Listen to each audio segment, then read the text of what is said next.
I pray that God continue to elevate us and help us navigate the issue of the world. In this current turbulent situations that everything is just chaotic, I hope you find someone that will help you navigate the issue of the world. Not someone that you can call and all that stuff, but someone that will be there in turbulent situations, in hectic time, in when you are emotionally down, psychologically frustrated, anything. Either it's work, either it's life, just so many different things happening. As you all know, I work as I'm a registered nurse, and a few days ago, I have a patient who has been married for 65 years, and the day he came in, let's say he came in on Friday. Saturday is the anniversary of 65 years of marriage. Mind you, this guy he's still with it, but he knows he has dementia. So his year, the birthday, but he forget few stuff. But his anniversary, my man remember it. And it was just this adamant about he want to call his wife and all that stuff. We have to keep asking him when is the anniversary, tell them their marriage. Just keep telling us every 5 seconds, every 5 seconds.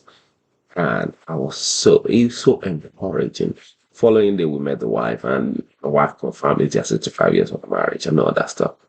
It just shows how when you truly love someone, when you're truly in it for the long run, it really helps.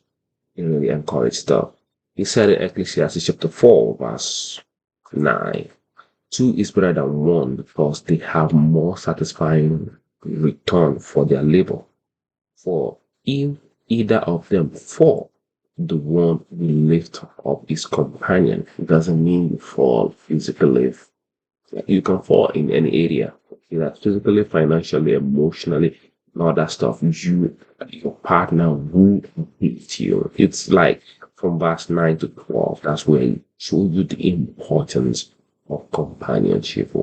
That's where it shows you the importance of strength in union. And I won't need to go further. There is this I want to show you. What is something you regret the most in your life? Not meeting my husband sooner. Not meeting my wife sooner.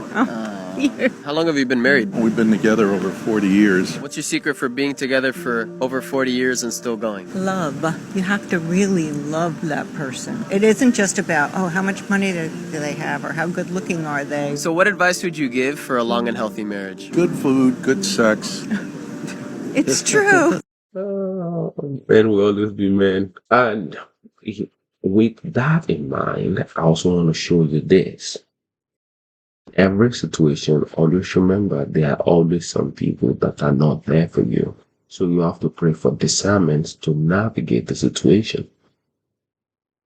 Divorce rates are as high as they are because you bitches get married for a wedding, not for a marriage. And then the guy just wants you to shut the fuck up about it, so he tags along. Like, So per my last video, y'all already know I used to work at a wedding venue, and my GM at the time, who was also the wedding planner at our site, she's sitting next to me eating lunch one day, very talkative. Usually she wasn't, and I think I was complaining about the current couple getting married or something, because I don't know what I said to elicit this response. She was like, "Oh, it probably won't last. You know, the average that I've seen, at least, is like 9 months. Marriage average?" She's like, "Yeah, sometimes 7."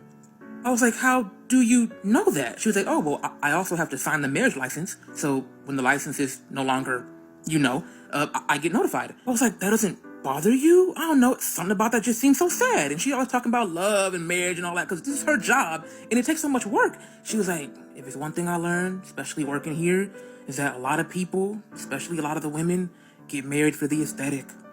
And then her and her sandwich walked away. And yeah, the longer that I worked there, got comfortable around people, got more comfortable being nosy, you do see it. The bridezillas, the parents, how they can act. Like, if it's not an arranged marriage, it is a marriage for show. It's a marriage for the people that are there. It's a marriage for clout.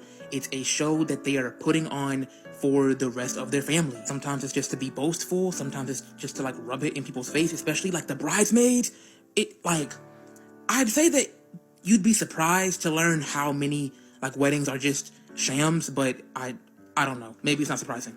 This comment said, I went to 14 weddings between 2017 to 2021. 80% are. This is just sad. The money, it's just heartbreaking. People don't have conflict resolution skills anymore. People don't even put God in their relationship. It's just heartbreaking. And I hope one way or the other, we find a way to come back to love each other, to be together, and to leave this gender war. Man is the problem, woman is the problem. No, both women and men have their own problem. We're both the problem. I've been married for about close to 7 years now, and I'll tell you, it is not easy. But you have to really love the person. You have to really try as much as possible to resolve any problem you have. You have to understand your strength is their personal weakness. You may be a talkative person, and the person may not be any person that does not like talking. So you may be one to lead in the conversation department, in the communication department, to help the person may be more comfortable expressing their frustration and all that stuff. At times, you may even be the one to be leading. Yeah, like so many situations that we human need to work on. But companionship, with all what I've seen working in the hospital, men dying alone, women dying alone, so many different stuff. It's just, I feel sorry for this current generation, and I hope we get it together. Because that's the only way we can work. We can walk as a human being. I hope all this help. Please involve God in your relationships to help you navigate the issue of life. Have a wonderful day.